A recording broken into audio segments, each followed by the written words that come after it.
السلام علیکم سامعین، 28 محرم الحرام کی تاریخ شروع ہو چکی ہے، 13 جولائی ہے۔ عنوان ہے اس وقت کی 4 اہم خبریں۔ ایک خبر طاہر حسین کے تعلق سے ہے، جن کو ایک افسر کے قتل کے لیے قصوروار قرار دیا گیا ہے۔ ایک دوسری خبر امریکی صدر کے تعلق سے ہے، جنہوں نے آبنائے ہرمز پر اپنا کنٹرول کا اعلان کر دیا ہے۔ اسی طرح ایک اور خبر ہے، سپریم کورٹ کا اہم فیصلہ گائے کے تعلق سے ہے۔ اور ایک چوتھی خبر مفتی محمد ناصر مفتاحی صاحب کی والدہ کی وفات اور ان کی تدفین کی ہے۔ خبر سنیے تفصیل سے۔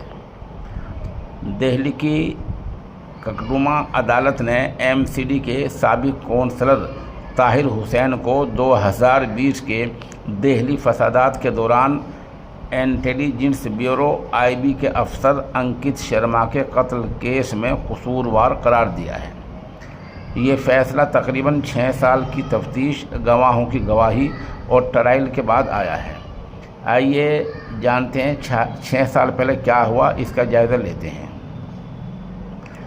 26 فروری 2020 دہلی کے کھجوری خاص نالے سے انکت شرما کی لاش اسی تاریخ میں ملی تھی۔ 26 فروری 2020 کو اس وقت سنسنی پھیل گئی تھی۔ پوسٹ مارٹم رپورٹ میں اس کے جسم پر تیز دھاردار ہتھیاروں کے درجنوں زخموں کا انکشاف ہوا ہے۔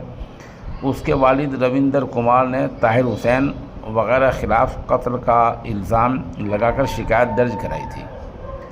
27 فروری 2020 دہلی پولیس نے ایک SIT تشکیل دے کر معاملے کی جانچ شروع کی۔ فرانسک ٹیموں نے موقع کا معائنہ کیا، جائزہ لیا۔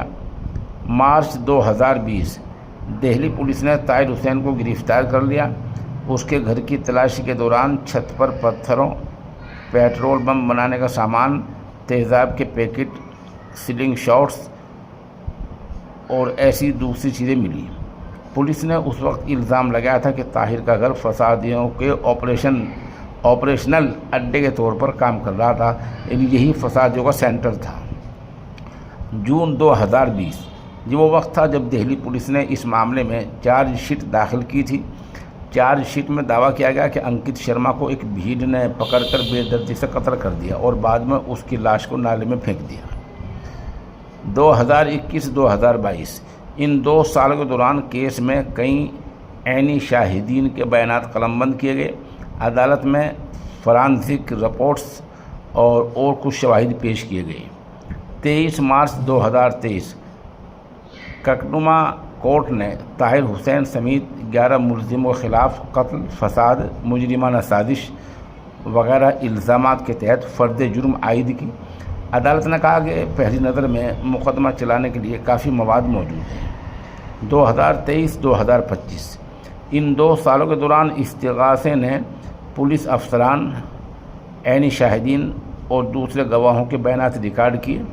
وکیل دفاع نے الزامات کی تردید کی اور قصوروار نہ ہونے کی بات کہی۔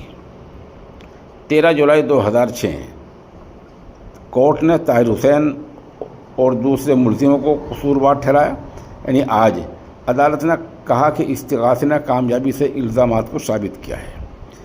انکت شرما کا اس وقت کیا ہوا تھا؟ آئی بی میں سیکورٹی اسسٹنٹ کے طور پر کام کر رہے تھے۔ وہ شمال مشرقی دہلی کے کھجوری خاص علاقے میں اپنے خاندان کے ساتھ رہتے تھے۔ 24 اور 25 فروری 2020 کو دہلی میں فرقہ وارانہ تشدد عروج پر تھا۔ چاند باغ اور آس پاس کے علاقوں میں اکثر پتھراؤ، آتش زنی اور فائرنگ کے واقعات دیکھنے میں آئے تھے۔ 25 فروری کو انکت شرما کچھ گھریلو سامان خریدنے کے لیے اپنے گھر سے نکلا۔ اس کے بعد گھر والوں سے کوئی رابطہ نہیں ہو سکا۔ اگلے دن اس کی لاش کھجوری خاص نالے سے ملی۔ پوسٹ مارٹم رپورٹ کے مطابق جسم پر تیز دھار ہتھیار سے زخم تھے۔ پولیس نے اس وقت الزام لگایا تھا کہ اس کو ایک ہجوم نے گھیر لیا، وحشیانہ حملہ کیا اور لاش کو نالے میں پھینک دیا۔ یہ خبر مکمل ہوئی۔ اب دوسری خبر، امریکی صدر ٹرمپ نے اعلان کیا ہے کہ امریکہ ایرانی بندرگاہوں کی دوبارہ ناکہ بندی کرے گا۔ انہوں نے آبنائے ہرمز سے گزرنے والے تمام کارگو بحری جہازوں پر 20% ٹیرف کا اعلان کیا ہے اور یہ بھی کہا کہ اس کو امریکہ خود وصول کرے گا۔ امریکی صدر کے اعلان پر رد عمل ظاہر کرتے ہوئے ایران کے اعلیٰ فوجی ہیڈ کوارٹر خاتم الانبیاء نے کہا وہ امریکہ کو آبنائے ہرمز کے انتظام میں مداخلت کی اجازت نہیں دے گا۔ ادھر ٹرمپ نے social media platform truth social پر کہا امریکہ ایرانی بندرگاہوں پر دوبارہ ناکہ بندی شروع کر دے گا۔ بہرحال آبنائے ہرمز کے معاملے میں ایران اور امریکہ ایک بار پھر آمنے سامنے آ گئے ہیں۔ امریکہ اگر 20% ٹیکس وصول کرتا ہے تو اس کا مطلب بہت بڑی آمدنی ہو جائے گی، کیونکہ وہاں معاملہ 100-200 میں نہیں ہوتا، اربوں خربوں میں ہوتا ہے۔ ادھر ایک اہم خبر تمل ناڈو سے آ رہی ہے۔ تمل ناڈو کے وزیر اعلیٰ تھالاپتی سی جوزف وجے کی حکومت نے گائے کے کاٹنے کے معاملے پر سپریم کورٹ میں بڑی جیت حاصل کر لی ہے۔ سپریم کورٹ نے ریاست میں گائے کے کاٹنے پر پابندی کے مدراس ہائی کورٹ کے حکم پر روک لگا دی ہے۔ اس کا مطلب یہ ہے کہ ہائی کورٹ کے حکم کی وجہ سے بقرعید کے دوران لگائی گئی پابندی اب اٹھا لی گئی ہے۔ جسٹس وکرم ناتھ اور سندیپ مہتا پر مشتمل سپریم کورٹ نے پیر کو یہ عبوری حکم نامہ جاری کرتے ہوئے تمل ناڈو سرکار کی طرف سے دائر خصوصی چھٹی کی درخواست پر نوٹس جاری کیا، جس نے ریاست میں گائیں اور بچڑوں کے ذبیحے پر پابندی کے مدراس ہائی کورٹ کے حکم کو چیلنج کیا تھا۔